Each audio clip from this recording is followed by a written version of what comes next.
You're listening to Chicago Stories, a podcast from City Hall featuring the stories of everyday Chicagoans, as told to Mayor Rahm Emanuel. Mayor Rahm Emanuel here for Chicago Stories. We're joined by Steven Levitt, professor of economics at the University of Chicago and the author of Freakonomics, and also, in all truth in advertising, the father of a young woman who also graduated from the same school my daughter. Amanda is your daughter. Absolutely. Leia's mine. Congratulations. Thank you. Now, this hugely successful book, Freakonomics, was there a eureka moment? I mean, how did this come about? And did you have a eureka moment on behavioral economics? Zero eureka moments. Well, that's really reassuring for all of us people that. So I'm an academic economist, and I write academic papers. And I was approached by the New York Times, almost 20 years ago now, to ask if they could write a piece about me. And in general, I say no to almost all media because I'm just not that interested in publicity. But I have an exception, which is when my mom reads a particular media outlet or watches it, I tend to do it. And since my mom loves the New York Times, I said, sure, I'd be happy to do this. So all of us have higher authorities. I have a higher authority too. Same person. So I ended up meeting a guy named Steven Dubner, and he wrote this piece about me for the New York Times magazine. And he created this largely fictional persona about me. It's this amazing data hound who you give me a problem and I scratch my chin and I stare off into space and I go type in the computer a little data and a few hours later I've got the answer to everything. And it had very little to do with who I actually am, but it was a story that for whatever reason really resonated with people. And so the book agents came and said, hey, why don't you write a book with us? And my answer was, well, look, you go read my academic papers. I can't write it all. If you still want me to write a book, then call back. And most of them went away. But in particular, one agent who actually eventually was part of WME, who your brother runs WME, but this was before. Because he likes to remind me daily. Yeah, so this is before Ari was there. But she said, hey, why don't you and Steven Dubner write a book together? And the truth was, I didn't really like Dubner very much, and he didn't like me very much. But sounds we got like on the perfect academic setting. So unusual. And so we got on the phone, and he said he didn't really want to write a book with me, and I said, well, I don't really want to write a book with you. I said, but look, I'm an economist, and for the right amount of money, I'll do anything. And Dubner said, well, heck, I'm a journalist. For the right amount of money, I'll do anything. So we just decided for the right amount of money, we would write a book. And it was amazing to us, but the agent was able to get a publisher to give us that kind of advance. Who came up with the title? So that was my sister. So, the title, I think, meant everything. Yeah. So my sister unfortunately passed away, but she older or younger? She's a few years older than me, but she was the most amazingly creative person I have ever met in my entire life. She was kind of like Robin Williams in a sense that you could just talk to her and she just out of her mouth came brilliance and insight. And when we were looking for titles, the publishers had no creativity when it came to titles. And Dubner and I didn't. We had 100 bad titles. And I said, look, there's only one person on the planet who can name this book. It's going to be my sister Linda.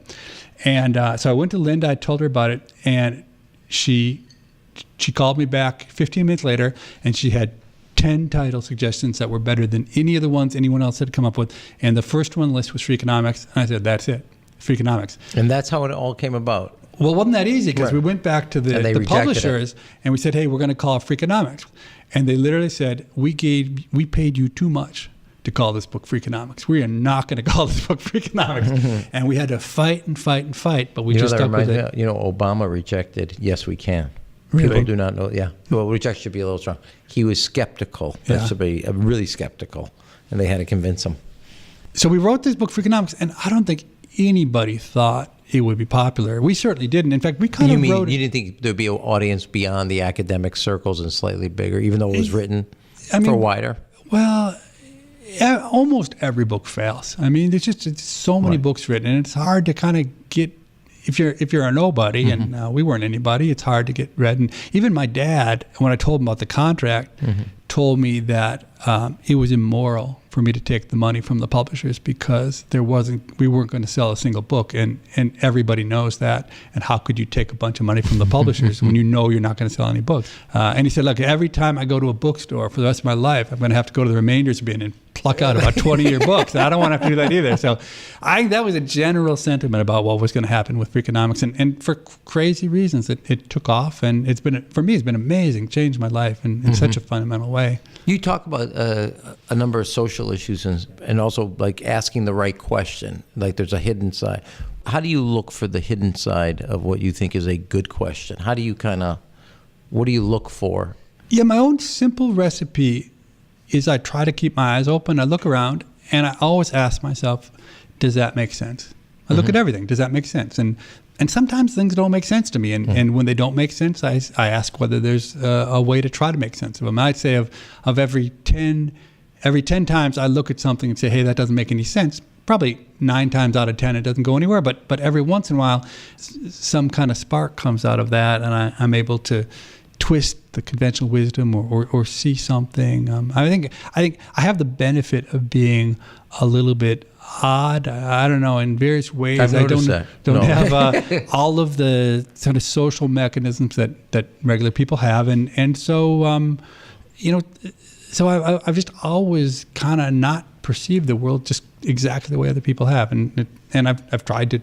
And you found found that into you've something. gotten tenured off of it. Exactly right. Now, let me ask you, so you were surprised by Freakonomics.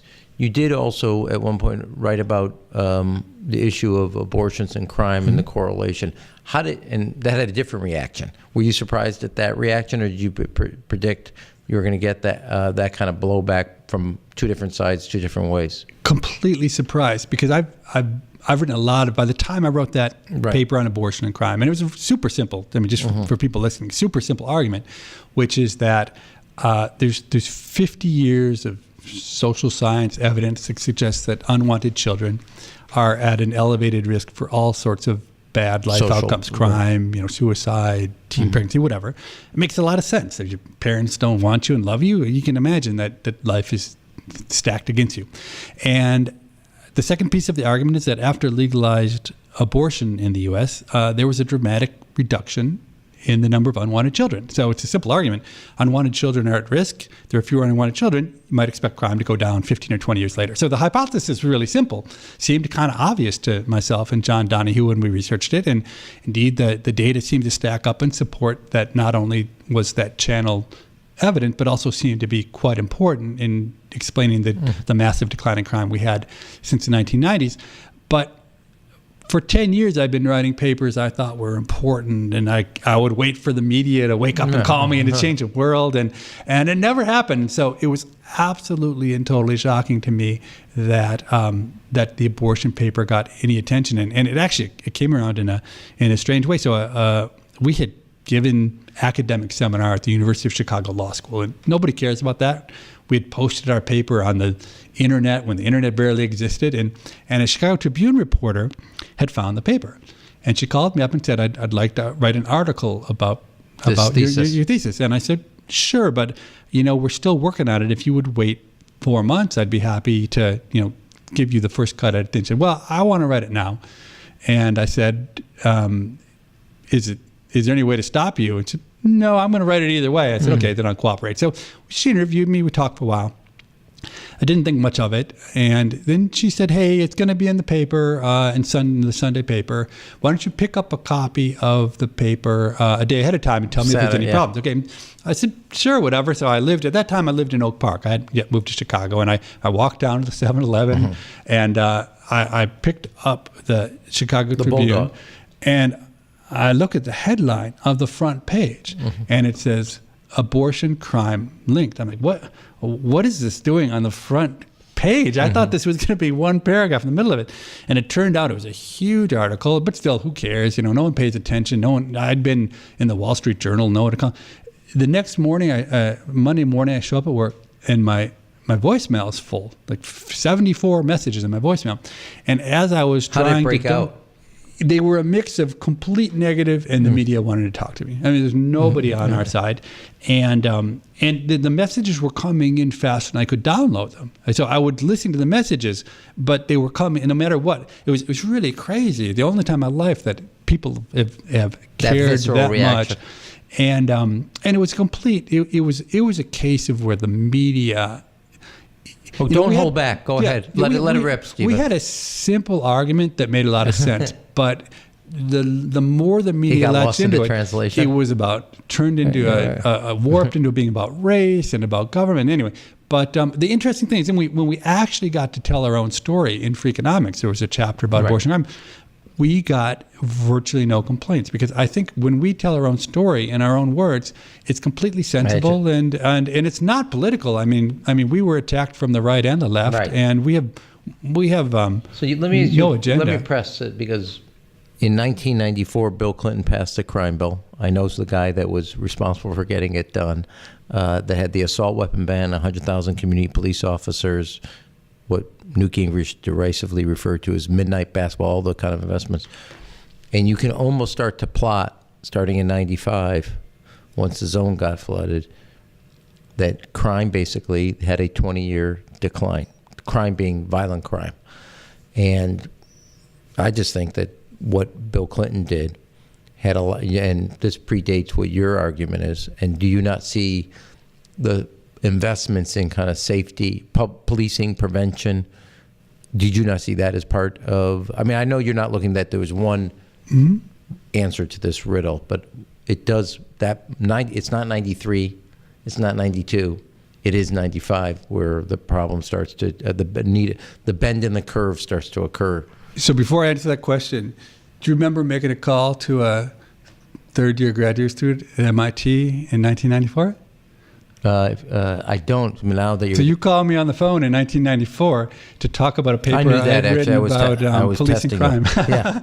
I do think that there's tons then in that case, while your sister's close to you, I would like some credit for Freakonomics, and I have some royalties I would like to get. Actually, I don't remember that phone call. So that was the first time anyone important ever called me on the phone. Was that true? You called me. I did not know that, Steven. Right. It was either Why right did I before. Call you? What did you write? So I wrote the first academic paper that actually said that police reduce crime, and either right before, I don't know if it was it January 94 or 95 when the president 94 he made his it was a big part, the 100,000 extra police was in the State of the Union address. State of the Union is in January. Yeah, January. And 94. February is the budget, and he passed the assault weapon ban in March of 94. And then later that year, he passes, in the summer, passes the crime bill, which is assault weapon, and the 100,000 cops. So sometime in between January and that summer, you and I talked on the phone. And I did not know that. And I also heard from, I think Alan Kruger was in the administration at the time, and he told me that Janet Reno had copied my paper and carried around a big knapsack with copies of my paper. So it was funny because I was only a grad student, and that was probably the only time in my entire life that a paper of mine was used to try to push a public policy.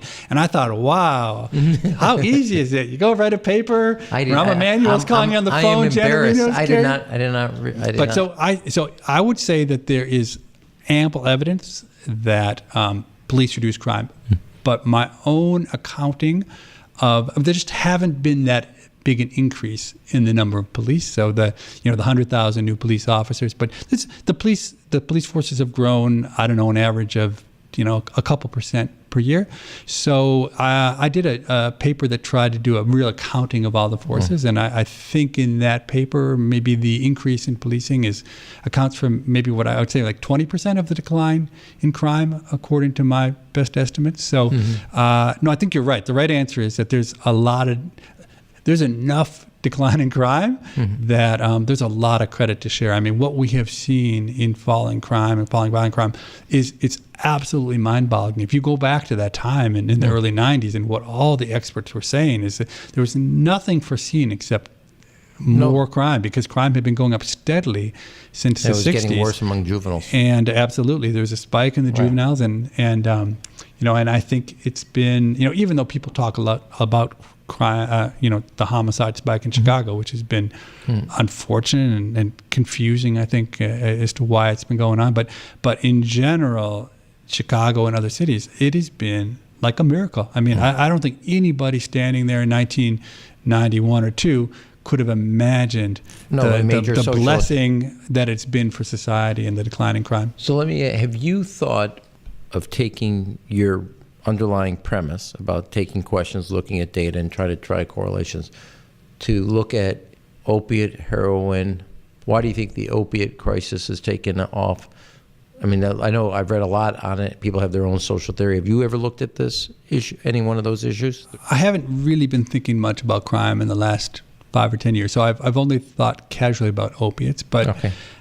In many ways, I think it's not that surprising that we have a problem, because opiates provide a tremendous high for people, and they've been relatively easy to get people to get their hands on. They're super addictive, and they haven't been stigmatized in the way that some other drugs have, and so a lot of middle class kind of people were willing to do it. I mean, I think, if you look at the incentives of people involved, and look, the incentives of doctors have been terrible, because doctors can make a lot of money by feeding this addiction. So look, I think it's not that surprising that it's happened when you have something that has the characteristics of these incredibly powerful opiates, and there's been very few limits on how people get their hands on them. I think it happens. Look, stopping it is, what the right way to think about fighting it is a whole other question. Once you have addicts, it becomes really hard to deal with problems. It's much easier to cut it off at the pass before you have a big group of addicts. And there are different approaches, and one approach has been, interestingly, there are now kind of antidotes to opiate overdoses, where you can give people, you stick it in your leg or something, and when you're having an overdose, it offsets it. Interestingly, that the research suggests that, if anything, has led to more opiate usage, because now the risks of the overdose aren't as great. So it's complicated. Once in a world in which human behavior and people react to things, you can do the other things where anyway, I don't know. Opiates is a tough one. I mean, it's obviously an important role for government, but in a system in which there are legitimate uses for the opiates, and there is a lot of money to be made by crooked people who are operating within the system, but on do you think legalization of not just marijuana but drugs itself, the whole argument of stop the criminalization, since a lot of what you're talking about is incentive structure, do you think that would have a fundamental impact on kind of the black market of drugs, narcotics? So legalization, I think almost for sure, is a secret to the violence that surrounds. Yeah. So for instance, to the extent that much of the violence in Chicago is related to drug distribution, I'm sure it's still true. It used to be completely true. Now I'm not as sure it's as true. But it splits, but there's no doubt it has a very big influence. So legalization will almost for sure get rid of that violence, because the street gangs selling cocaine or whatever can't compete in those kind of legal markets. On the other hand, the only way to limit the usage of the drugs, if you're worried about too much usage, is with really high taxes. The same way we tax cigarettes extremely highly, and then which I've proudly done. I want you to. Yeah. Great. But that also then the specter of the black market always hangs in the background when you put high taxes. So I think that legalization. So the kind of legalization that I would endorse, it's not politically popular. I don't think it's not even popular among people who want to do legalization. Is I think legalization that comes with really high taxes and probably an increase in enforcement rather than a decrease. Because once you've got those high taxes, the government's got a much stronger incentive to make sure that people aren't evading. And so it turns into something that kind of flies against the spirit of the libertarian. The libertarian view that we should have legalization is at odds with my view, which is sure legalization is great, but I would want to do it in a situation where you tax highly enough so that you don't have an explosion in usage. I think marijuana is a different story, because I'm not sure there's much evidence that there's much violence associated with the distribution of marijuana. And so, from my own perspective, what's interesting is people are now talking about legalization of marijuana from a medicinal standpoint, and it's the medicinal problem that got us into the opiate crisis. You got one that's legal, that's led to the illegal market about heroin and et cetera. Another one that's semi-illegal, and people are trying to figure out how to make it legal. Yeah, I think the irony is that of all the things, so the evidence seems to be that of all the illicit kinds of things, marijuana in some ways is the least destructive. So I think if you went back and you started from scratch, you'd probably say maybe marijuana should be legal and alcohol should be illegal. Because I mean, in terms of destructive behavior, I think alcohol does more than marijuana. And opiates, I think, are a great example of opiates are a product which they're highly addictive, and they're you're going to find it. My view, you're going to find out the pharmaceutical industry, like the tobacco industry, knew everything all along, and that's what you're going to find out, and knew it, and I wouldn't be surprised. Still did it. So your theory or your idea, and the subjects you take on, has a basic premise that people respond to incentive, and you can find behavior off of that. Has there ever been a problem that hasn't fallen neatly into that box that you've tried a riddle you've tried to answer? And B, I happen to always have this big argument in our family that politics is not a rational business. It's an emotional, I hate using the term business, but electoral politics is more emotion than it is rational. And your premise of your entire theory is people will rationally respond to incentives. So I wouldn't say rational. Is that wrong? Is that a wrong summation? I never myself use the word rational because you just like even No, sorry. Good. I never use it to describe people because even so. As I'm in the University of Chicago Department of Economics, which is the most home of rational economics. Yeah. Look, my colleagues could not be more irrational. I mean, the more my colleagues write about rationality in their research, the more irrational they are in their own everyday behavior. So I don't hang my hat on people acting rationally. Responding to incentives is totally different than being rational. Rational suggests that there's a strong calculus that's made, and people, are able to figure out right from wrong. All I really rely on is the fact that if opiates make me feel good, I'm going to try and get more of them. Okay, and that might be completely irrational because being addicted might be an awful thing. But if I am addicted to opiates, I'm willing to do just about anything to get more of them. That's my view of human behavior. And so when I think about, let's say, applying to politics, look, politicians want to get reelected. Voters want, either politicians to give them stuff that they want or to hurt the people they don't like or whatever voters want. So I guess in my own mind and my own rhetoric, I don't think I sound very much like a hyper-rational, like the world's hyper-rational. I think people are strange and misguided, but more or less they try to get what they want, and they're clever about it, and they'll put a lot of effort into circumventing the rules to try to figure out ways to do it.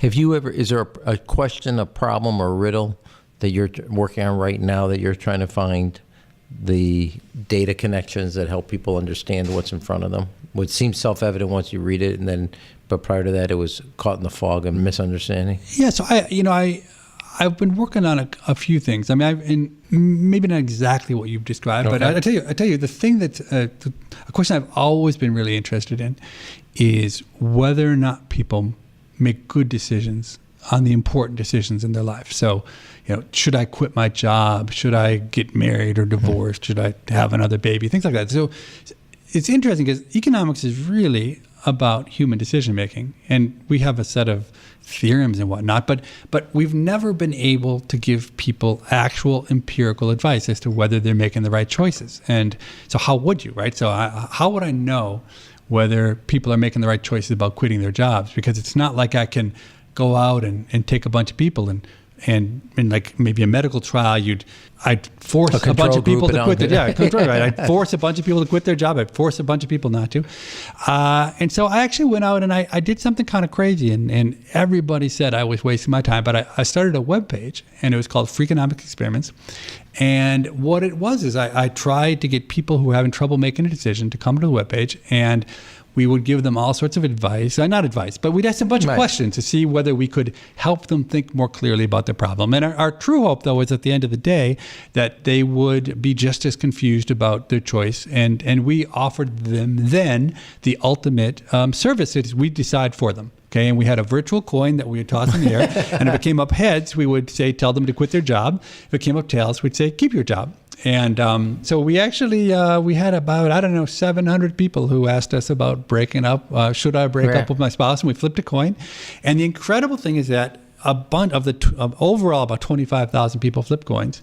And it turned out that about 60% followed the coin toss. So if you got heads, you were much more likely to quit your job or to break out your relationship or to get a tattoo or whatever the question was that you're struggling with.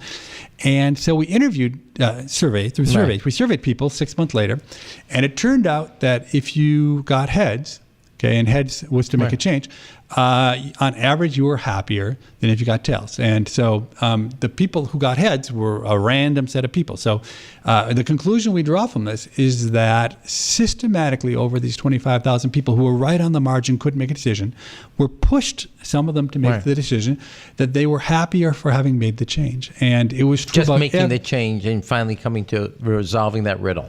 Yeah, across every single major decision, the people who were encouraged to make the change both were more likely to make the change and were happier 6 months later. And I think for me, it was the first really good hard data suggested that people systematically do the wrong thing. And so I think it's actually, so no one has really cared. I'm the one who really cared about it. But I think for me, it's been really important because basically I now have a rule of thumb, which is whenever I just can't decide or anyone around me can't decide, I always give the same advice. If you really can't decide, you should always opt for the change. I mean, at least according to my data, that's the right rule of thumb.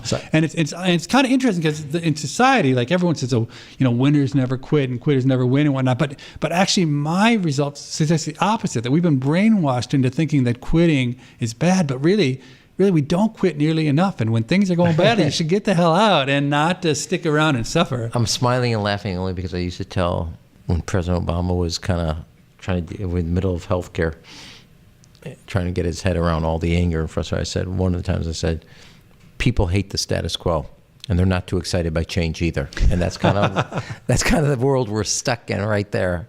But you think that once they make that change, they gradually get happier because they finally got. I think people who can't decide, actually very much should have already made the change. It's just that change is hard, right? You pay the cost of change up front, and you get the benefits later. And I think the other thing that happens, so in my own life, when I've been struggling with making a change, I wake up in the morning, okay, some big thing, and the first thing I think about is should I make a change or not, okay? But that's not really what I think. I say, I could make a change today, I could decide never to make a change, or I cannot change today, and tomorrow when I get up, I'll ask myself, should I make a change? And every day I say, well, if I had to decide today, I would make the change.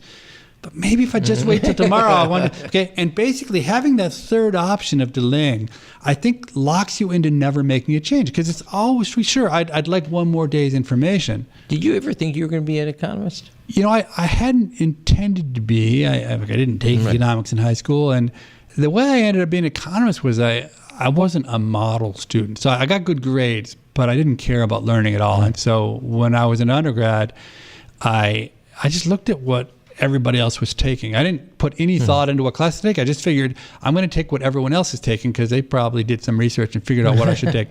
And so I took Ec 10, the basic economics course. And it was funny. I remember sitting my freshman year in this class being completely and totally insulted that my parents were having to pay so much money for me to go to this fancy private university for them to teach me the total drivel that was so completely obvious in Act 10. I remember I was outraged that they could call this learning. And I walked out of the class, and my best friend walked out. He was in the same class as me, and he said, God, that was the most confusing lecture I've ever seen in my life. And I said, what do you have about? He said, I could not understand a word. And I realized, the first time when I realized that I just happened to think like an economist.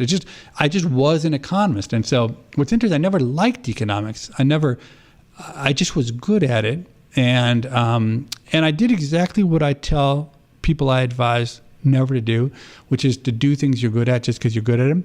But I was lucky because I was good at economics, and I managed to twist economics to do economics in a way that I loved. I mean, I love my crazy topics about cheating teachers and prostitutes and street gangs and whatnot. And so I was lucky enough to turn a subject I was good at into something that I also loved. But it was a mistake. If I were to go back and the older version of myself, Really? I would have told myself not to do it just because I was good at it. I was lazy. You probably waked up. I was you would have lazy. said, "I'll make that decision tomorrow." One more day. Yeah, exactly. But I would have. What was career number 2 runner-up? I always wanted to be a professional golfer, and thank God I didn't do that because I was never good enough to be a professional golfer. But what it turns out that I love is not economics, but data. And I've always loved analyzing data and thinking through data. And so I just needed to find a place where there was a lot of data and where I had the freedom to pursue ideas. And economics turned out for me to be that place. Yeah, I think part of being mayor is you have to spend the time with the information, which is the stuff one of the things I like about the job is to think through a problem. And usually it's in front of there. You said earlier of trying to look at something different. My view is I always ask the staff, we're not here to play third grade soccer. Don't run towards the ball. If you stay away, you get a pretty good perspective of it on that stuff. So we're going to do a rapid round real quick. Sure. Ready? Yes. Okay. Sox or Cubs? Sox. You want to do that again? No, I'm joking. Thick or thin pizza? Thin crust pizza. Lake or river? Lake. Willis Tower or, as we like to say, Sears or Hancock? Sears. 16-inch or 12-inch softball? You're not from here, so I don't know. That's kind of Yeah, no, I haven't really ever played 16-inch softball other than once, but I would say 16-inch was a really interesting, strange game. We're joined by the author of Freakonomics, Steven Levitt, on Chicago Stories. Thanks for coming. Thanks for having me, Ram. Thank you. You've been listening to Chicago Stories with Mayor Rahm Emanuel. You can subscribe and leave a review on Apple Podcasts and tweet your guest ideas using #ShyStories. Thanks for listening.